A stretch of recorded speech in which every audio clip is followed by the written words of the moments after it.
bien, ¿qué es lo que dice?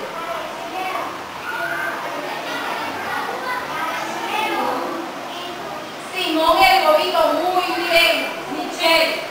El sujeto en la oración es Simón el Gobito. Muy bien.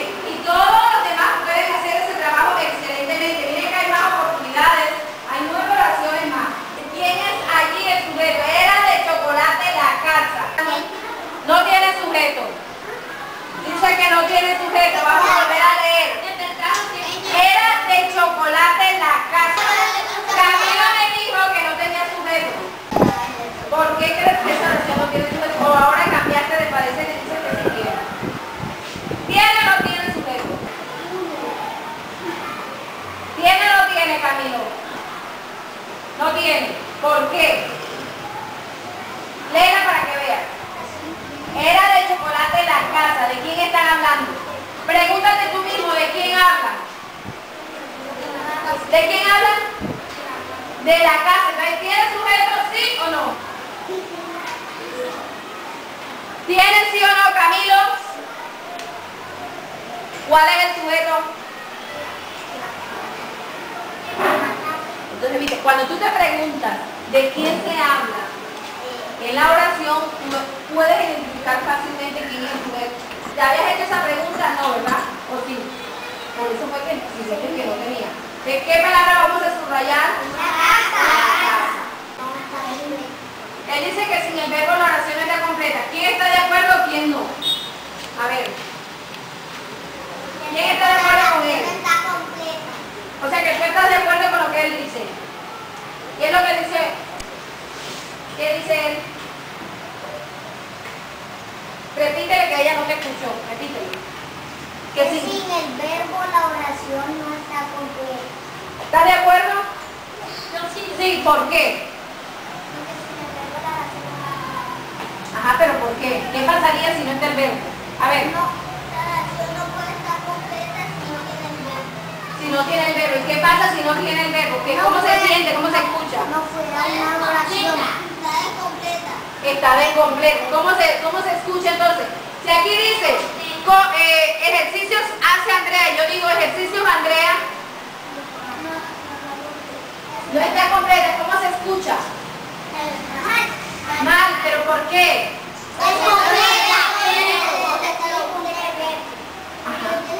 O sea que me están dando a entender que el verbo es importante o no es importante. Sí, es importante, muy bien. Porque es quien nos dice lo que se está haciendo. Si no está el verbo no hay ningún sentido. Ojo con eso. Seño clase. ¿Qué seño clase?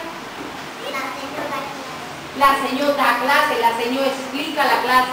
Si colocamos la acción el verbo le damos sentido a la oración. Si no tiene el verbo la acción no tiene sentido. Por eso hay que saber relacionar los verbos. ¿Será que todos los verbos sirven para las mismas oraciones? Sí.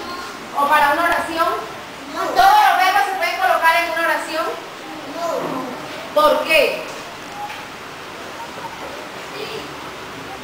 Yo puedo utilizar cualquier verbo para las oraciones, cualquiera. No. ¿Pero por qué? Explíqueme por qué. Explíqueme por qué.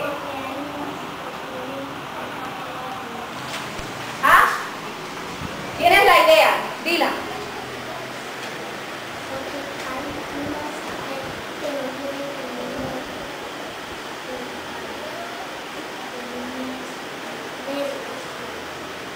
¿Quién le ayuda? Él dice que no todas tienen el mismo verbo, pero ¿por qué?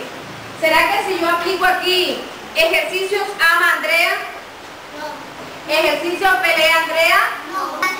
Puede ser realiza o hace. Pero si yo escribo ejercicio bosteza Andrea, No. ¿yo puedo utilizar los verbos? ¿Todos los verbos en una oración? No.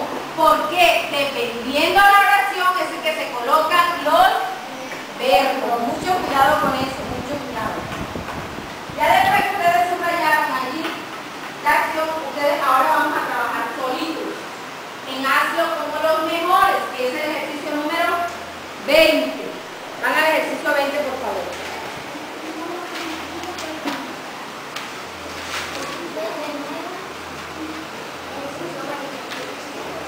En ese ejercicio 20, enunciado.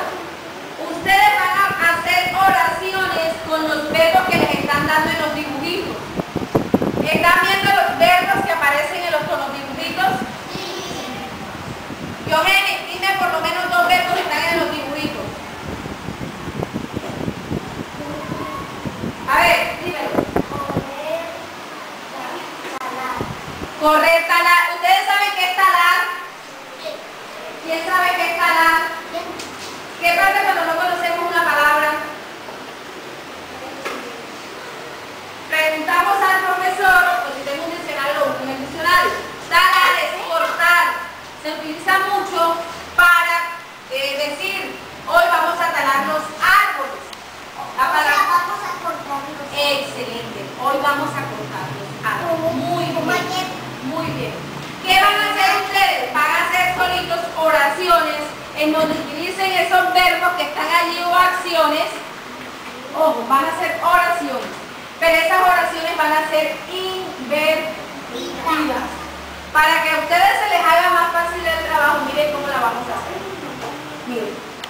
Le pregunto yo a usted, Daniel. Mi papá corre en el parque. Muy bien. Ojo, esa es una oración canónica. Mi papá corre en el parque. No, señor. Van a escucharla para que puedan trabajar solo y no vayan a tener equivocaciones. Mi papá corre en el parque. Esta oración es como... es canónica. Miren el orden. ¿Por qué? ¿Mi papá quién es? Sujeto. ¿Corre qué es? Verbo. ¿Y en el parque? Complemento. Cuando yo digo mi papá corre en el parque, estoy hablando de una oración canónica. Ahora vamos a hacer la invertida. ¿Quién me la regala invertida? A ver. María corre. La misma oración que tenemos allá. Mi papá corre en el parque. Corre el parque mi papá. ¿Cómo me dijiste? A ver. ¿Cómo me dijiste? En el parque corre mi papá. Y la que dijiste anteriormente. Es que lo está haciendo muy bien, pero yo quiero que sea él solo, que lo diga sin miedo, que él lo puede hacer. En el parque mi papá. Muy bien, ojo. Corre en el parque mi papá. Queda perfecto. El primer ejemplo del ejercicio, algo que lo mejor lo acabamos de hacer. Los otros lo van a hacer ustedes solos. Primero hacen la oración con canónica y luego la hacen. Por eso aparecen dos renglones allí. En el primer renglón la van a hacer y en el segundo. Vamos manos a la obra. Tienen 10 minutos exactamente para hacer el ejercicio. Ojo con el tiempo.